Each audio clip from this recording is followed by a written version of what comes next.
Ok, là ça me plaît. Allez, bon vol. Bonjour à tous et bienvenue dans le Vercors.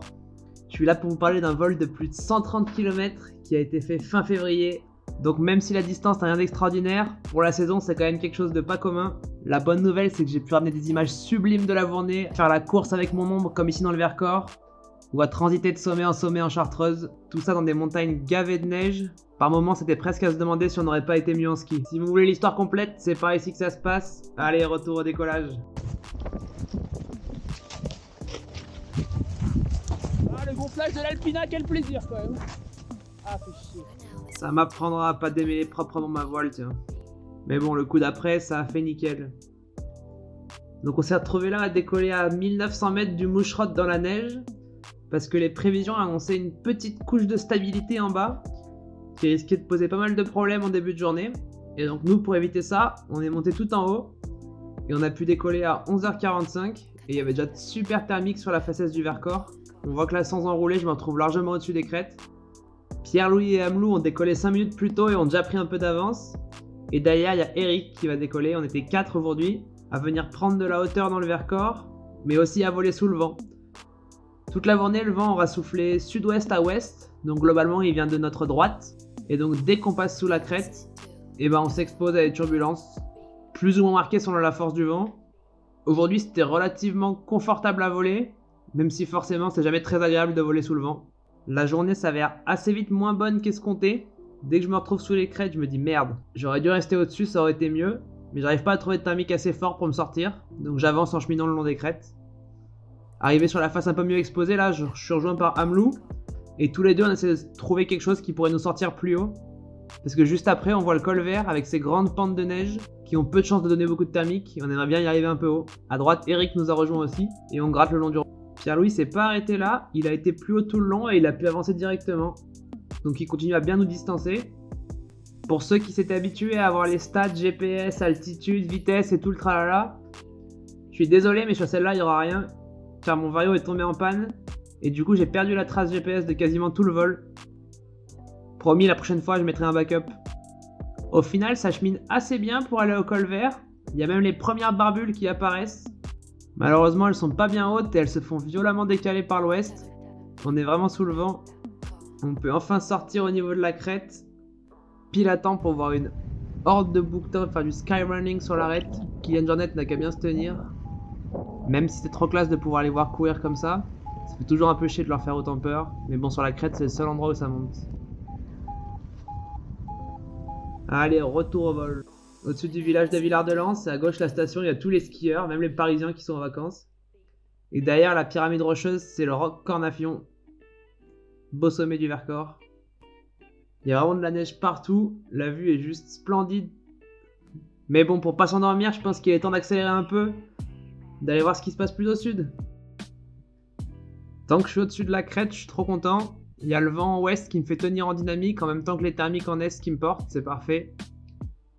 Mais dès que je passe dessous, ça marche beaucoup moins bien. Je trouve pas de thermique au dessert, ce qui est vraiment rare. Du coup, je continue à avancer en faisant que descendre. Et là, je vois une belle barbule et un petit patch de terre sans neige. C'est l'un des derniers. Après, au sud du Vercors, on voit qu'il n'y a que la neige partout. Donc, j'essaie de prendre le maximum pour avoir tous les thermiques qui viennent des falaises et pas me retrouver bloqué dans cette couche de neige et d'arbres.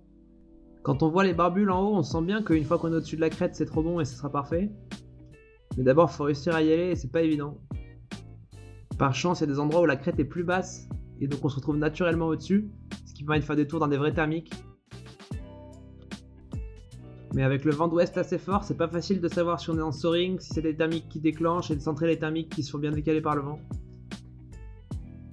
Et après ces petites fuites en avant, en espérant trouver quelque chose. Mais là, je fais demi-tour, je sens que sinon je vais être trop bas, je vais jamais réussir à ressortir. Et déjà là, je me sens pas très bien, ça monte de moins en moins bien. Et je passe même sous le niveau du bas des falaises. On peut voir que je suis à l'ombre, il n'y a vraiment plus rien qui monte, je fais que descendre. Et là, cette petite patch de terre, c'est mon dernier espoir. J'avais décidé que si je trouvais rien, je partais en vallée pour essayer de me refaire au-dessus du village ou sur les reliefs de basse couche. Mais pile quand je décide d'abandonner, je trouve un thermique un peu décollé du relief qui me permet de remonter jusqu'en bas des falaises. Et à partir de là, en grattant péniblement, j'arrive à remonter. Là on voit l'aile d'Amelou qui me passe juste au-dessus. Lui plus malin, il est resté au-dessus des crêtes et il a fait demi-tour avant de descendre en dessous. Il s'évite donc un beau sauvetage. Je me rends bien compte qu'en vidéo ça rend pas grand chose. Mais moi vraiment j'ai passé de longues minutes à descendre. Psychologiquement je m'étais dit, bah c'est fini, lâche-les au relief, barre-toi en vallée, essaye de te refaire, mais il y a de grandes chances que tu vaches. Donc j'étais vraiment hyper content de revenir tout en haut. Surtout que là, me voilà de retour aux deux sœurs, avec Amelou, trop cool de pouvoir enrouler à deux.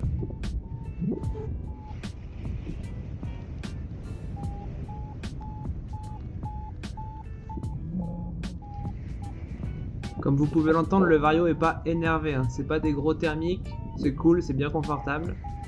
En haut à gauche, là on peut voir qu'il y a deux ailes blanches qui sont bien plus haut à la barbule. On va essayer de les rejoindre avant de continuer vers le sud.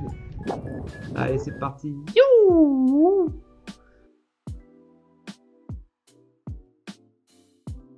Si on regarde vers où pointe mon cocon, on se rend compte qu'il pointe pas du tout vers là où j'avance. Ça c'est à cause du vent d'ouest, je suis obligé de vachement me mettre en travers pour avancer tout droit. A droite en dessous on voit une des deux ailes qui était au plaf tout à l'heure, qui se retrouve bien plus basse que moi. J'ai dû prendre une meilleure ligne et je suis resté bien plus haut. Et là je survole tous les plateaux du Vercors, on voit qu'il y a la première barbule. Il y a une première barbule qui se forme sur les faces ouest. C'est que la journée est lancée. On a des barbules aussi en face est, hein. D'ailleurs je m'arrête pas une seule fois pour enrouler, ça monte fort. Bon ok j'ai menti, j'ai fait un tour. Mais c'était juste pour voir, hein. Disons plutôt que je me rapproche de Grenoble et je sais qu'après il y a la grande transition où il faut survoler toute la ville pour aller dans la Chartreuse. Et j'essaye de prendre le max que je peux partout. Ça a l'air assez cyclique, les barbules elles apparaissent et elles disparaissent régulièrement. Et j'ai pas envie de me faire piéger au moucherotte là où on arrive maintenant. Il n'y a pas trouvé de thermique. D'ailleurs on voit que le thermique que je suis en train de prendre s'arrête à moitié quand la barbule disparaît. Je dois aller ailleurs pour trouver une deuxième partie du thermique et finir bien le plaf. Je pars à 2005 du moucherotte et je traverse tout Grenoble comme ça. C'est le premier moment de la journée où je peux un peu souffler. J'en profite pour manger ma pizza, pisser un coup, prendre 2-3 photos pour les copains. Là on peut voir le mélange entre l'Isère et le Drac, très beau phénomène de méca fluide. Et voilà qu'on arrive sur le Racher, petit sommet au-dessus de Grenoble. Même si toute la première partie du vol dans le Vercors avait été plus en mode survie, j'ai essayé de rester le plus haut possible au-dessus des crêtes. Maintenant la journée est vraiment lancée, je sais que ça va bien marcher, et donc je m'arrête même pas au Racher pour enrouler le thermique avec Eric. Je trace direct sur les falaises du Saint-Hénard. Et j'ai bien eu raison parce que ça porte tout le long et ça me permet d'arriver directement à la combe du Manival sans enrouler. Maintenant le but c'est d'être efficace pour essayer d'aller jusqu'au granier et de rentrer avant la nuit. Le type de vol change vraiment beaucoup, maintenant chaque tour de thermique est réfléchi et le but c'est d'avancer et d'avancer. Petite frayeur à ras les falaises quand j'ai failli me bouffer un petit faucon. Sur la caméra on dirait qu'il passe loin mais en vrai je l'ai vu passer beaucoup trop près à mon goût. Ici on voit des ailes un peu partout. J'opte pour le trajet le plus safe qui est de faire le plus gros plein possible à Château-Nardan avant de traverser vers le col de bord pour vraiment percer cette couche d'inversion et enfin accéder aux masses d'air d'autres altitudes qui sont bien plus instables et qui fourniront de meilleures thermiques. Ça vaut le coup d'être patient ici, parce que chaque mètre gagné, c'est des quarts d'heure de galère en moins qu'on aura sur les gencives de la dent juste après.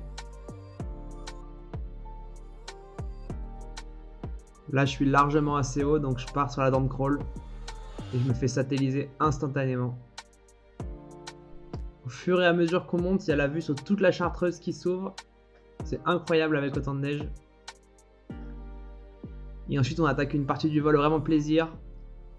Les thermiques sont forts et larges. Entre chaque thermique, c'est accéléré à fond à plus de 50 km/h. Et ça défile. Là, je décide de rester en face est parce que je vois un beau petit cume plus loin et je sais que ça va remonter. Mais j'aurais très bien pu aller sur les faces ouest, à gauche. Les lances de Malissard, ça aurait marché tout aussi bien.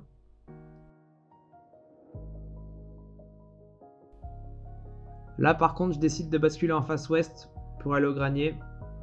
Parce qu'il est 15 h et que c'est l'heure d'aller en face ouest. Et aussi parce que ça fait une ligne plus directe. C'est comme avant, thermique surpuissant et transition accélérée à bloc. On arrive sur le granier qui marque vraiment le nord extrême de la Chartreuse. Derrière la ville qu'on voit c'est Chambéry. Et je fais demi-tour juste avant de traverser la vallée. Ça va faire 4 heures que je vole et je trouve la masse d'air vraiment saine. Du coup je commence à me relâcher un peu. Et ça va pas louper, hein. Dès qu'on arrête de piloter activement, boum, une petite fermeture accélérée qui arrive. Rien de critique, hein. Je retourne au même timing que tout à l'heure, qui me resatellise de la même façon. Je m'échappe pouli sous le nuage. Après avoir passé la journée avec des thermiques bleus, ça fait plaisir de sortir à la base du nuage. Et là, je rempile pour un deuxième. Trop classe de surfer les barbules. Je pars pour la longue transition vers les lances de Malissard. Les plafs sont parfaits, il y a pile poil de quoi arriver au sommet de la crête d'après.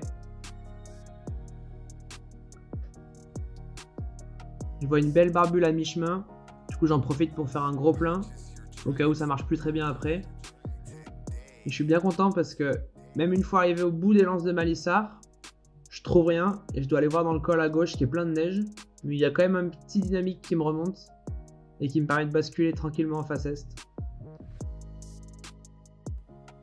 Même dans la face est qui est tout à l'ombre, ça porte encore très bien avec toute la chaleur qui a emmagasiné la roche au cours de la journée. Et une fois que je passe de l'autre côté en face ouest, là je trouve un tamic qui me permet de remonter au niveau de la dent et de rejoindre Pierre-Louis et Eric qui eux sont pas allés aussi loin dans le massif, mais avec qui on va rentrer ensemble à Grenoble. Voilà la bête, la première ENC en 2 lignes homologuée que Pierre-Louis testait aujourd'hui sur un très beau vol. D'ailleurs Air Design, hein, si vous voulez être par là et que vous voulez prêter des ailes, n'hésitez pas, moi je suis chaud aussi. On la verra bien l'aile là, t'inquiète.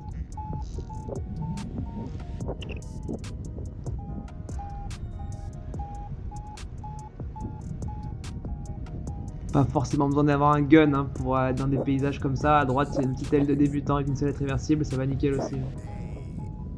Nous, on fait encore 1 ou 2 tours pour prendre de l'altitude et après faire une petite comparaison aile dans aile, voir ce que ça dit. Départ direction Grenoble pour finir ce vol un jour quand même. Donc là, avec Pierre-Louis, on est bras haut. Il n'y a pas une énorme différence de vitesse, il va peut-être légèrement plus vite. Sachant que moi, je suis tout au-dessus du PTV et lui, il est plutôt au milieu. Mais bon, ça plane pas mal. Une fois accéléré à fond par contre, tous les deux, là vraiment il s'en va loin devant, mais ça a l'air de dégrader un peu plus aussi. Dans tous les cas, ce qui est sûr, c'est qu'elle est le plus rapide.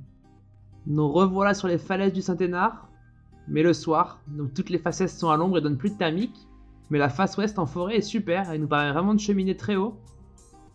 Petite pensée pour les stations de ski de moins de 1000 mètres, qui sont toutes plus ou moins mortes ou en train de mourir. Désolé, c'est le réchauffement climatique. La crête du Saint-Hénard a été avalée en 30 secondes et on arrive déjà sur sa belle face sud. Il y a un bon thermique qui nous attend, on voit que le soleil est presque couché, mais ça donne encore vraiment pas mal. Moi je vais en profiter pour me rapprocher au max du décollage. Donc on a décollé tout à l'heure au Moucherotte, c'est la montagne qui fait une grosse ombre en triangle sur Grenoble.